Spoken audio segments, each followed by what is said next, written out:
Nous allons prier. Seigneur notre Dieu, merci encore ce matin de nous donner cette occasion, cette opportunité, cette grâce, ce privilège d'ouvrir la Bible, Seigneur, ensemble. Seigneur, elle est immense, elle est vaste, et nous prions que tu nous diriges ce matin pour que par ton esprit tu puisses nous parler, nous encourager, nous donner, Seigneur, ce dont notre âme a besoin. Merci parce que c'est vrai, comme on l'a rappelé, tu es le même, hier, aujourd'hui et éternellement. Merci de bénir aussi les enfants qui sont sortis pour entendre parler de toi. Et que, Seigneur, cette parole qu'ils entendent dès tout jeunes puisse être comme un phare, Seigneur, dans ce monde et les guider. Les guider dans tes voies, Seigneur, dans ta vie, la vie éternelle. Merci pour Jésus-Christ, Père, et pour ce sacrifice merveilleux encore à la croix. Nous te bénissons ce matin, nous te louons, nous t'adorons, parce que tu en es digne. Et nous reconnaissons, Seigneur, que tout vient de toi. Sois béni au nom du Seigneur Jésus. Amen. Amen. On va prendre pour point de départ ce matin un proverbe, proverbe 24, verset 29. Proverbe 24, 29, pour ce début d'année, où chacun fait des vœux, chacun prend des résolutions, c'est vrai, qu'on ne tient pas souvent, comme le dit Trésor, et c'est l'histoire de la vie, c'est comme cela. Hein.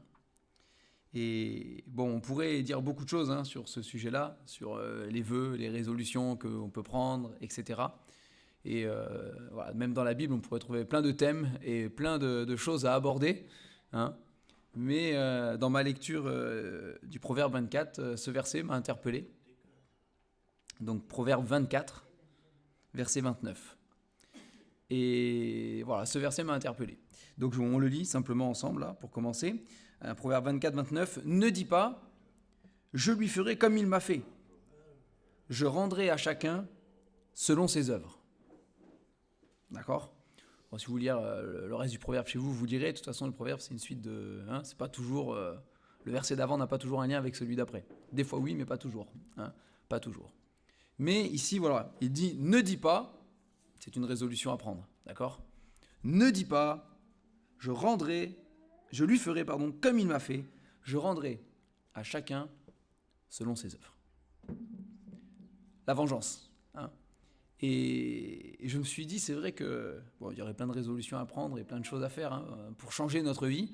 Et voilà, quand on analyse notre vie, qu'on regarde ce qu'on est, si on est honnête, parce que si on est malhonnête, ça ne marche pas, mais si on est honnête, et si d'autant plus on le fait en se mettant devant la Bible et devant ce que dit la parole de Dieu, on peut trouver plein de choses à améliorer dans notre vie et dans notre cœur. Plein de choses. Mais le péché qui a tout détruit en nous a détruit nos relations les uns avec les autres. Et c'est quelque chose qui engendre dans l'humanité et dans nos propres cœurs beaucoup de souffrance. Nous avons du mal, c'est la vérité, nous avons du mal à cause du péché à vivre les uns avec les autres de manière paisible. Et c'est comme cela. Ça, c'est depuis que le monde est, depuis que le péché est entré dans le monde. C'est la première fratrie de l'histoire de l'humanité, c'est soldé par un meurtre. Et ils étaient frères. Caïn et Abel. On y revient toujours, cette genèse. On peut pas faire autrement. Mais ça a commencé dès le début, dès que le péché est entré. Et jusqu'à présent, jusqu'à aujourd'hui, nos relations sont empoisonnées. C'est vrai, par le péché. Nos relations proches, quotidiennes, parfois épisodiques, peu importe, mais nos relations sont empoisonnées. Parce que le péché a tout détruit. Et qu'il y a dans nos cœurs des mauvaises pensées, des mauvaises réactions, des mauvais comportements, des mauvaises choses qui sont là. Depuis tout petit, on le voit, dans les fratries, dans les cours de récré, et ça continue plus grand. C'est pas parce qu'on grandit. Alors bon, en grandissant, certaines choses changent un peu, mais le cœur de l'homme, il reste le même. Et d'autant plus quand on n'est pas au Seigneur Jésus, encore plus. Encore plus. Et nos relations avec ceux qui ne sont pas au Seigneur sont encore plus compliquées. Hein, déjà que quand on est au Seigneur, des fois, c'est compliqué. Mais alors quand on est encore plus... Il y en a qui ne sont pas au Seigneur, alors là, c'est encore plus complexe. Parce que dans notre cœur, il y a des choses qui sont là. Il y a l'orgueil, il y a la fierté, il y a l'amour-propre, il y a l'égoïsme, il y a toutes ces choses qui sont là et qui sont le propre du péché dans nos cœurs. Et tout cela fait que nos relations ont du mal à être paisibles. Paisibles. Et je me suis dit, c'est une bonne résolution dans le Seigneur, parce que je ne vous parle pas de résolution dans le monde, ça n'a aucun sens. Aucun sens. Mais dans le Seigneur, c'est une bonne résolution que de se dire, pour cette année, peut-être que je devrais changer des choses dans les relations que j'ai avec ceux qui m'entourent, avec les uns et les autres. Et en comptant sur la grâce de Dieu, je pourrais faire mieux. C'est de toute façon, en comptant sur la grâce de Dieu, on doit faire mieux. La Bible nous dit que le Seigneur Jésus nous transforme. Nous sommes transformés à l'image du Seigneur Jésus aussi, de gloire en gloire. Et on devrait pouvoir améliorer ces choses-là grâce à Dieu, par la grâce de Dieu. Et dans le livre des Proverbes, ici, déjà, il nous est dit, ne dis pas, je lui ferai comme il m'a fait. Ça, c'est la première chose. On a une tendance naturelle à vouloir rendre ce qu'on nous a donné. Pas dans le bon sens du terme. Pas dans le bon sens du terme. Il m'a fait cela, alors je vais lui faire ça. Et parfois, on ne se le dit pas consciemment, mais c'est inconsciemment. Parce que quelqu'un nous a fait quelque chose, on est frustré, on n'est pas content, on est frustré. C'est la frustration, on est frustré, on ne sait pas gérer, et inconsciemment, on va faire quelque chose qui va irriter l'autre. On va le faire. Et ça, on sait comment faire. Plus les gens nous sont proches, et plus on sait comment faire parce qu'on les connaît bien. Et encore une fois, ça commence dans les fratries tout petits et ça grandit jusqu'à bien plus grand. Mais ceux qu'on côtoie tous les jours, on sait exactement ce qu'il faut faire à la perfection pour les irriter. Sans en avoir l'air même de l'avoir fait. On peut même pas nous reprocher de l'avoir fait. Ah non, mais on sait très bien. Et c'est notre cœur, c'est le péché. Et dans ce sens-là, ne dis pas, je lui rendrai selon ce qu'il m'a fait. Je lui rendrai selon ce qu'il m'a fait. Et la deuxième partie du verset, je rendrai à chacun selon ses œuvres. C'est carrément planifié là dans le verset. C'est à chacun je rendrai selon ses œuvres. Je vais être le juge. C'est moi qui vais juger. C'est moi qui me pose en vengeance et en juge pour rendre à chacun exactement selon ses œuvres. Œil pour œil, dent pour dent, déformé. Pas tel que c'est écrit dans la parole de Dieu, mais tel que c'est dans l'imaginaire collectif, on va dire. Je vais rendre à chacun. Et c'est moi qui vais juger. Tu m'as fait ça, je vais te faire ça. Tu m'as fait ça, je vais te faire ça. Et la parole nous dit, qui es-tu, toi qui juges et qui commet les mêmes choses? C'est dans l'épître aux Romains. C'est qui es-tu, toi qui juges autrui et qui pourtant, de ton côté, ailleurs, dans d'autres circonstances, fait exactement la même chose. Il n'y en a qu'un qui est le juge des âmes et des cœurs, et c'est le Seigneur. Et dans la parole, c'est proclamé plusieurs fois, le Seigneur le dit plusieurs fois. Il dit, à moi la vengeance, à moi la rétribution, dit le Seigneur. Ne vous vengez pas vous-même, laissez agir la colère. Tout cela est entre les mains de Dieu, et ne nous appartient pas. Ce que nous avons, nous, et ce qui nous appartient, en tant qu'enfant de Dieu, je parle, de quelqu'un qui a vraiment accepté le Seigneur Jésus, qui est sauvé, ce qui nous appartient à nous, c'est notre témoignage. C'est le témoignage que nous avons à rendre dans ces situations-là. Et pas simplement quand un inconnu dans la rue me pose un problème, mais quand mes proches, ceux avec qui je vis au quotidien, ceux qui sont près de moi, que je côtoie, me causent des soucis parfois. C'est quel est le témoignage que je rends à ce moment-là? Est-ce qu'on peut dire de moi que je suis un homme ou une femme de paix, paisible? C'est non pas quelqu'un qui est conflictuel ou rancunier. Ici, il dit voilà, je ferai comme il m'a fait. Un autre proverbe, un petit peu en arrière, Proverbe chapitre 20, au verset 22, similaire. Proverbe 20, 22, ne dis pas, je rendrai le mal, espère l'Éternel, et il te délivrera. Espère en l'Éternel et il te délivrera. La raison pour laquelle je ne me pose pas en juge ou en vengeur, la raison pour laquelle je ne rends pas le mal pour le mal, c'est que j'espère en l'Éternel. C'est pas parce que je suis meilleur que mon voisin, ou que l'autre en face, qui m'a fait du tort d'ailleurs. C'est pas que je suis meilleur, je suis un homme meilleur, je suis un homme bon moi. Pas du tout. Si je le fais, c'est parce que j'espère en l'Éternel, parce que j'ai confiance en Dieu. Et la foi que j'ai en l'Éternel, elle me fait prendre conscience que Dieu a le regard sur ma vie et qu'il sait ce que je vis. Il est témoin. Des fois on cherche des témoins, on n'en trouve pas. Mais Dieu, lui, est témoin de tout ce qui se passe dans ma vie. À chaque seconde. Sans en perdre une seule. Le Dieu de la parole, le Dieu créateur, notre Dieu, n'est pas un Dieu qui parfois prend des vacances. Il est absent. Ça, c'est le Dieu des prophètes de Baal. C'est Baal. C'est toute l'histoire avec Élie. C'est ce Dieu-là, il prend des vacances des fois. Il n'est pas là. On l'appelle, il répond pas. Ou peut-être il dort. Bon, Élie se moque d'eux, bien évidemment. Ce n'est pas la réalité. Ce Dieu n'existe pas. C'est une idole. Mais notre Dieu, le vrai Dieu, il n'est jamais absent. Jamais. Et moi, des fois, j'ai l'impression qu'il est absent, mais c'est parce que moi, je ne pense pas à lui. C'est dans l'autre sens. C'est nous qui avons des absences, parfois, en ce qui concerne l'Éternel, parce qu'on vit notre vie, on est accaparé par les choses, et puis on est accaparé aussi par ces relations qui, parfois, nous empoisonnent et nous pourrissent la vie, etc. Et du coup, l'Éternel, des fois, voilà, on a des absences. Mais lui, jamais. Il voit chaque chose, chaque seconde. Chaque moment où les autres ne me voient pas aussi. Même les moments où je suis seul. C'est enfermé quelque part, ou dans ma chambre, ou peu importe où je suis, seul, le Seigneur me voit. Même quand je dors, et que je n'ai pas conscience réellement des choses, c'est le Seigneur me voit. Il n'y a rien, absolument rien, qui lui échappe de ma vie. Et c'est du début à la fin, et c'est valable pour tous les êtres humains de toute la planète, en même temps, parce que c'est Dieu, et il est tout puissant, et il voit toutes choses.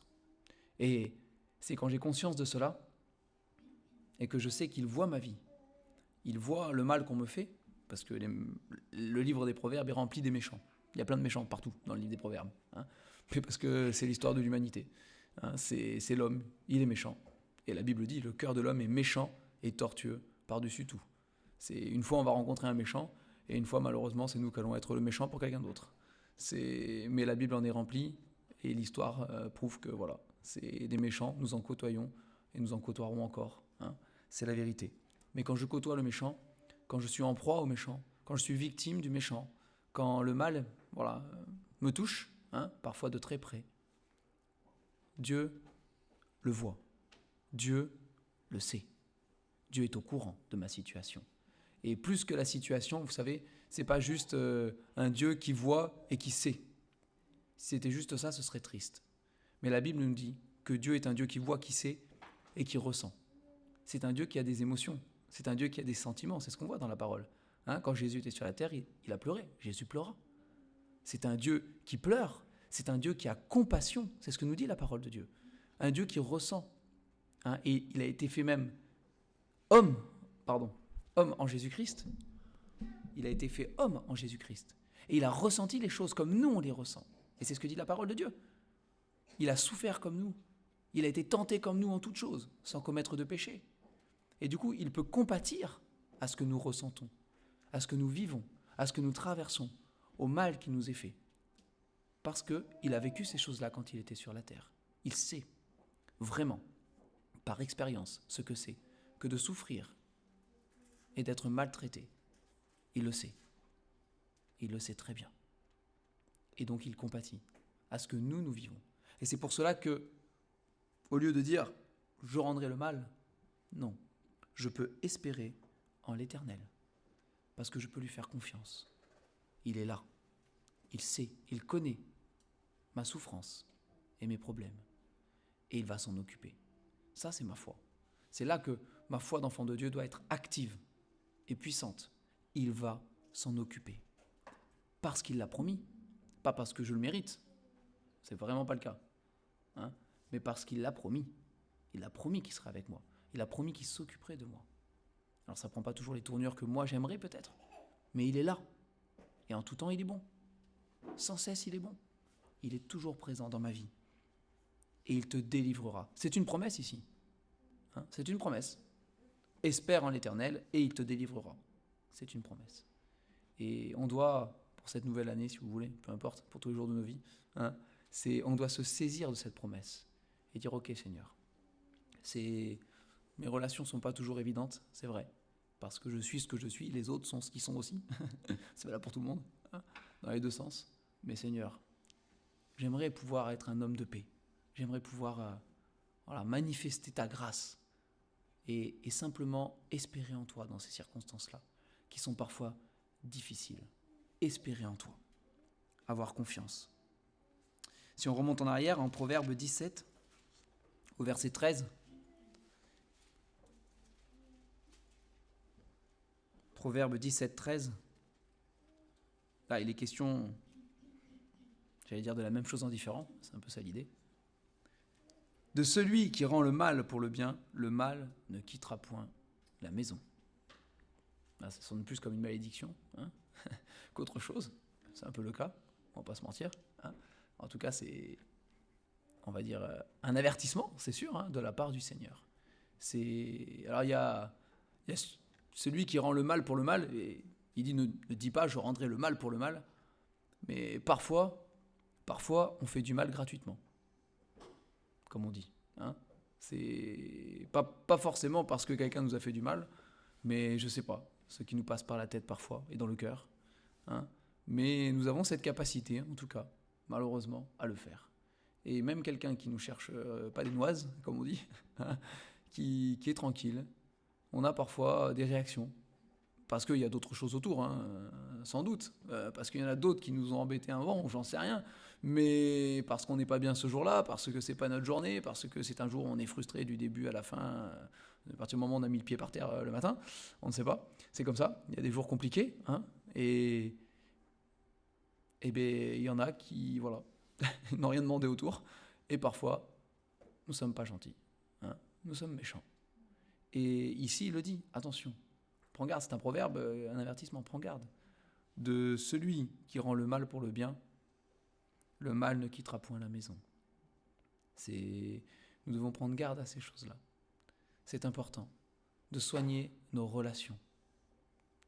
D'avoir des relations qui sont saines dans le Seigneur et par le Seigneur. Et pas juste par nos forces humaines. Alors, il y a les émotions, il y a beaucoup de choses que nous devons gérer dans notre vie, dans notre cœur, et c'est pas évident. Et pour d'autres, c'est plus difficile que pour certains. C'est comme cela, on n'est pas tous les mêmes, c'est vrai.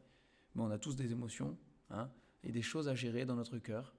Et ces choses-là aussi ne sont pas mauvaises, mais elles doivent être soumises au Seigneur. C'est lui qui doit les gérer. C'est lui qui doit nous apprendre, parce qu'on a besoin d'apprendre. C'est pas inné, hein. On ne naît pas avec la faculté de gérer ses émotions en toutes circonstances. Ce n'est pas vrai. C'est faux. C'est d'ailleurs les enfants, voilà, il suffit de regarder grandir, hein, et on sait que ce n'est pas vrai. Et on est tous, les enfants, nous avons été des enfants qui sont passés, hein, on est passé par là nous aussi, hein. C'est la même chose. Nous devons apprendre ces choses-là, à gérer nos émotions avec le Seigneur. Et c'est pas évident, c'est pas simple, mais nous pouvons compter sur la grâce de Dieu, parce que lui, il a promis encore une fois, hein, d'être avec nous tous les jours jusqu'à la fin du monde. Et ça, c'est une grâce immense, hein. Dans le monde, ils cherchent des tas de méthodes, hein, pour essayer de se contrôler, de contrôler nos émotions, etc. C'est toutes les méthodes du monde qui peuvent exister. Bon, peut-être certaines sont plus efficaces que d'autres, je n'en sais rien. Mais une chose est sûre, c'est qu'il y en a un qui nous a créés à son image. Et s'il nous a créés à son image, il est le mieux placé pour nous donner des conseils, pour nous transformer. Si on a l'Esprit de Dieu qui vit en nous parce que nous sommes son enfant, hein, même il nous transforme, il nous change. Et il y a des années peut-être plus dures que d'autres, parce que c'est comme cela, hein. Il y a les années de vaches maigres et les années de vaches grasses, c'est comme ça, hein. Mais au bout du compte, le Seigneur agit. Nous ne sommes pas tout seuls, il intervient, il agit dans nos cœurs. Et il veut nous amener toujours vers le meilleur. Dans le Nouveau Testament, on va aller dans l'Épître aux Romains, dans le même sujet. Alors c'est Romains, que je dise pas de bêtises.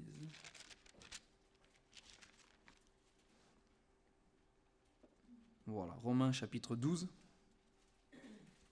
Romains chapitre 12, on va lire à partir du verset 17 jusqu'au verset 21. Et ici, l'apôtre Paul s'adresse à l'église de Rome. Il s'adresse pas à des païens, il s'adresse à des chrétiens qui vivent à Rome. Donc Romains chapitre 12, à partir du verset 17. Ne rendez à personne le mal pour le mal. Recherchez ce qui est bien devant tous les hommes. S'il est possible, autant que cela dépend de vous, soyez en paix avec tous les hommes. Ne vous vengez pas vous-même, bien-aimés, mais laissez agir la colère, car il est écrit « À moi la vengeance, à moi la rétribution, dit le Seigneur. » Mais si ton ennemi a faim, donne-lui à manger. S'il a soif, donne-lui à boire, car en agissant ainsi, tu amasseras des charbons ardents sur sa tête. Ne te laisse pas vaincre par le mal, mais surmonte le mal par le bien. J'aime beaucoup ce dernier verset. C'est tout un programme pour le coup. Non pas pour une année, mais pour toute une vie là.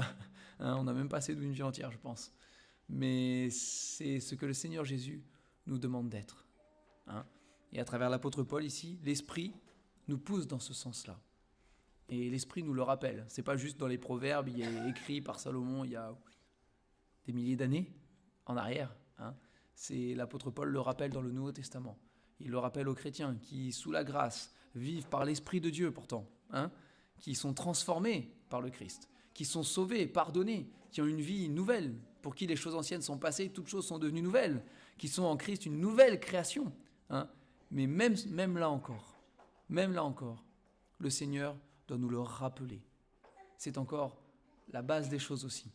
C'est vous êtes des enfants de Dieu. Comportez-vous comme des enfants de Dieu. Comportez-vous comme Dieu lui-même. Ayez en vous, il est dit, les sentiments qui étaient en Jésus-Christ. Il y a les questions d'humilité, mais de tous les sentiments qui étaient en Jésus-Christ aussi. C'est soyez comme Christ. Dans un passage parallèle qu'on ne prendra pas ce matin, où le Seigneur Jésus parle justement du bien qu'on doit rendre à nos ennemis, la conclusion du passage et du discours du Seigneur Jésus, c'est « Soyez parfaits, comme votre Père Céleste est parfait ».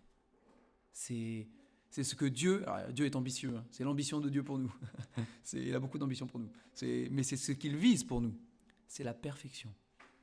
Et dans nos relations, soyez parfaits. Ne rendez pas le mal pour le mal. Et recherchez ce qui est bien. Ça, c'est fort, parce que là, dans l'épître, c'est complété. Recherchez ce qui est bien. Ça doit faire... Rechercher, c'est une action. C'est pas passif. Si vous cherchez quelque chose passivement, vous avez très peu de chances de le trouver.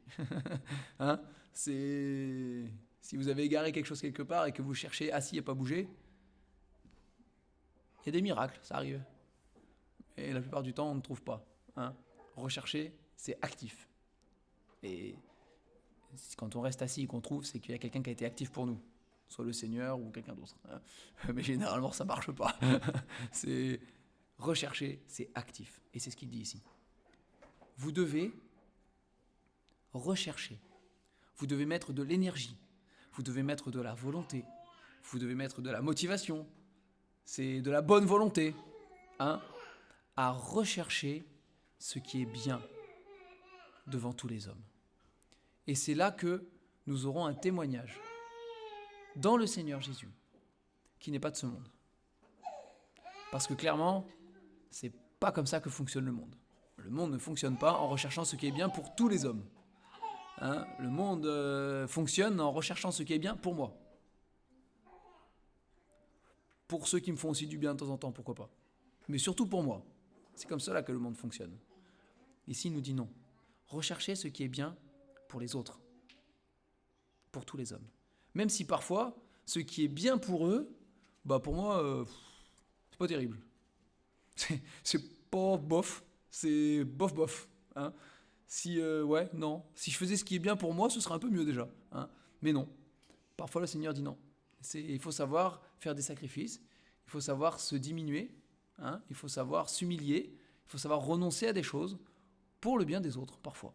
C'est ce que le Seigneur nous demande. Rechercher le bien devant tous les hommes. Et dans nos relations proches, épisodiques parfois, c'est ce que nous devons rechercher. Rechercher le bien pour tous ceux qui sont autour de nous. Comment je peux me comporter? Qu'est-ce que je peux faire? Comment je peux réagir pour apporter le bien et non pas le mal? Pour faire du bien et pas pour faire souffrir. Et parfois, on n'a pas la capacité de le faire. Hein. On a certaines capacités acquises par le Seigneur, c'est vrai. Hein. Et parfois, on est tellement détruit par le péché et par les vies qu'on a eues dans le péché et par beaucoup de choses, par ce que nous sommes, que parfois, on ne sait pas. Eh bien, il n'y a pas de honte à le dire. Il n'y a pas de honte à demander de l'aide. Il n'y a pas de honte à cela. Il faut. Hein. Et la parole de Dieu nous encourage en premier à nous tourner vers le Seigneur et à lui dire, Seigneur, j'aimerais, mais j'arrive pas. Ou je ne sais pas comment faire, Seigneur. Tu vois, à chaque fois que j'essaye de faire des choses, j'ai l'impression que c'est de pire en pire. Ça arrive parfois. On est dépassé et on est ce qu'on est. On est limité. Mais on peut dire au Seigneur, Seigneur, je suis limité là, j'arrive pas. J'essaie de réparer, c'est pire. Ça arrive parfois. J'essaie de réparer, c'est encore pire. J'aurais mieux fait de me taire. Peut-être pas, je sais pas, mais peut-être ça aurait été pire encore si je m'étais tué, on ne sait pas. Mais Seigneur, toi, qui es la sagesse parfaite, qui connais toutes choses, aide-moi, Seigneur. Dis-moi ce qu'il faut faire. Conduis-moi, parle-moi, montre-moi. J'ai besoin de toi. Hein. Et la parole dit, quiconque invoquera le nom du Seigneur sera sauvé. C'est pas que pour le salut, c'est dans toutes les circonstances de ma vie. Hein. Dans l'épître de Jacques aussi, il nous est dit, si quelqu'un manque de sagesse, c'est-à-dire nous tous, parce qu'on va pas se mentir, qu'il la demande à Dieu, simplement, sans douter, avec foi. Et Dieu lui donnera. C'est aussi simple que ça, il n'y a pas de... Et Dieu lui donnera. C'est ce que dit l'épître de Jacques. On va terminer avec ce verset 21. Hein. Ne te laisse pas vaincre par le mal, mais surmonte le mal par le bien. Nous avons l'exemple parfait du Seigneur Jésus, toujours devant les yeux. Sur cette croix, donnant sa vie pour nous, face à ceux qui se moquaient de lui, qui le méprisaient, qui l'injuriaient, hein, il a prononcé ces paroles, « Père, pardonne-leur. Ils ne savent pas ce qu'ils font. » Bon, ils ne savaient vraiment pas ce qu'ils faisaient. Vraiment. Mais c'était sincère de la part du Seigneur Jésus. Ça sortait de son cœur. Hein, c'était encore sa compassion. À l'instant même, il aurait pu demander, comme l'avait suggéré l'apôtre, des légions d'anges qui viennent le délivrer, hein, et exterminer ces méchants et ces impies qui osaient toucher au Fils de Dieu quand même. Il aurait pu. Hein, il aurait pu. Celui qui venait l'arrêter, à ceux qui venaient l'arrêter dans le jardin, hein, quand l'apôtre sort l'épée et schlac, coupe l'oreille du serviteur. Le Seigneur dit non, range l'épée. Hein. Il va guérir même le serviteur et dire non. C'est pas cela qu'il est venu manifester. Alors, il y a un jour où Dieu rendra des comptes à chacun, ça c'est autre chose. Mais ce n'était pas le moment de manifester ces choses. Il était venu pour manifester la grâce, le pardon, la paix et notre salut. Et c'est ce que nous sommes appelés, nous aussi, dans nos relations, à manifester. La grâce, la paix, le pardon et le salut derrière. C'est le témoignage du salut qu'il y a en Jésus-Christ. Et de pouvoir témoigner et de dire, si je suis capable de pardonner, si je suis capable de rendre le bien pour le mal, si je suis capable d'accomplir ces choses, c'est pas que je suis meilleur que vous, mais c'est parce que je connais Jésus-Christ. Parce qu'il est mon sauveur, parce qu'il a changé ma vie, parce que c'est ce que lui, il a fait pour moi. Pour moi. Et c'est simplement au nom de Jésus que je le fais. Que ce soit dans la relation avec la fratrie, mes frères, mes sœurs, etc. Que ce soit avec mes parents, pour les plus jeunes, hein, mon conjoint, peu importe, les gens qui m'entourent. Dans toutes ces choses, je vis par la grâce de Dieu.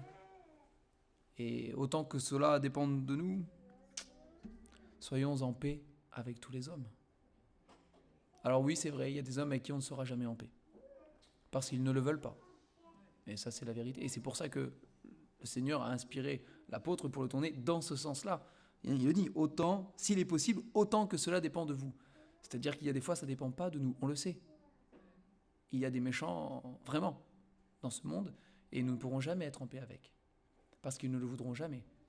Mais personne ne pourra nous dire que nous sommes coupables de quelque chose. C'est ça qu'il veut dire. C'est nous avons toujours fait en sorte d'être en paix avec les autres. Et c'est quelque chose d'important qui se retrouve, dans les temps que nous vivons, dans la famille, hein, c'est vrai, dans la famille, dans les couples, c'est dans les foyers, mais aussi dans l'Église, dans le corps de Christ. C'est que la paix de Dieu à laquelle vous êtes appelés pour former un seul corps règne dans vos cœurs. La paix. Hein. Et voilà, s'il y a des choses à souhaiter, il y en aurait. S'il y aurait des résolutions à prendre, il y en aurait. Mais que le Seigneur apaise nos relations par sa grâce et qui nous donne de pouvoir vivre en paix les uns avec les autres.